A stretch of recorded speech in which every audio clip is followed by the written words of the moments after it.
Dalawang magkasunod na trahedya ang nangyari sa bansang United Arab Emirates o UAE na ikinamatay ng mga kababayan nating OFW ngayon lang na buwan ng April 2024. Una ay yung nangyaring sunog sa isang residential building sa Sharjah, United Arab Emirates na ikinasawi ng isang kababayan nating Pilipina OFW.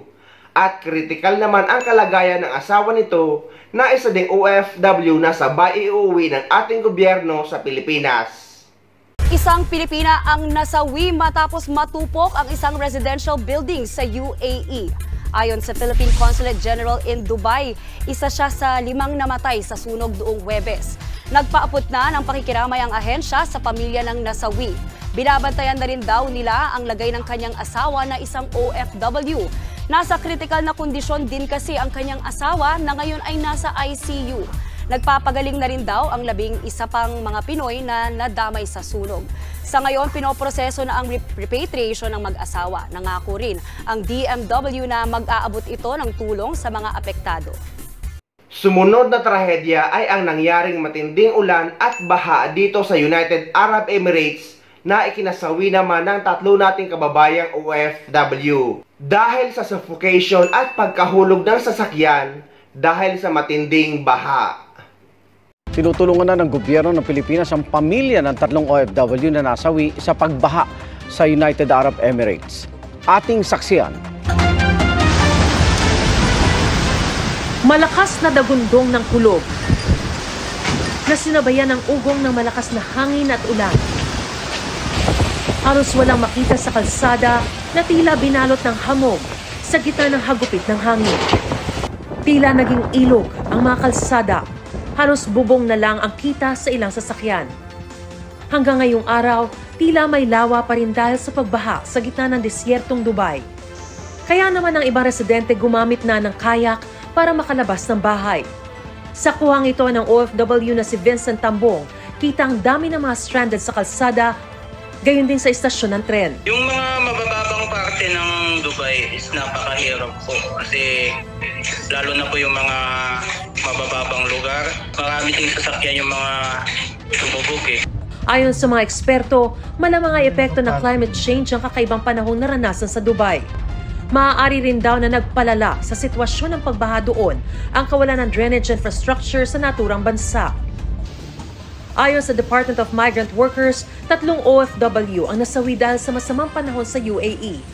Kabilang ang 2 babaeng nasawi matapos masuffocate sa umusok nilang shuttle service at lalaking nasawi nang mahulog sa sinkhole. Immediately,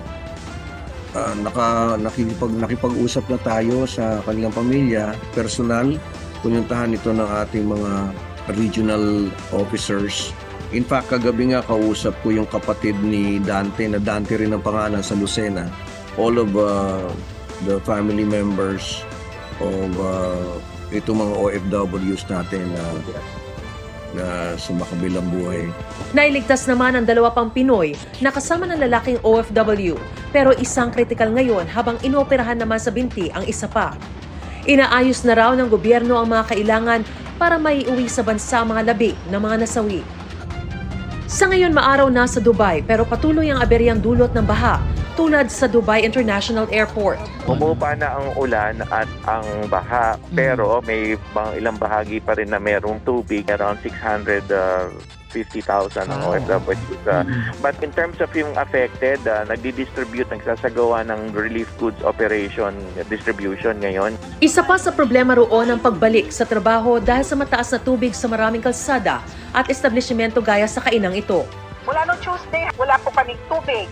And kagabi po, nawala na po kami ng kuryente. Lahat ito, pinahahako itong mga baha na to para lang talaga makaligo. At nakaligo po ako sa kanila. Sabi ng OWA, handa sila mag-repatriate ng mga gustong umuwi sa Pilipinas pero wala pang nagpapaabot sa kanila ng intensyong umuwi sa bansa. Sa mga ganitong pangyayari na wala naman tayong kontrol at hindi rin natin alam ang magiging kalagayan natin sa bawat sakunang mangyayari. Bukod sa pag-iingat, ay dapat tayong magdasal sa nasa taas. Dahil siya lang naman ang nakakaalam sa bawat buhay ng tao sa ibabaw ng mundo. Mag-ingat tayo parati mga kababayan. You are my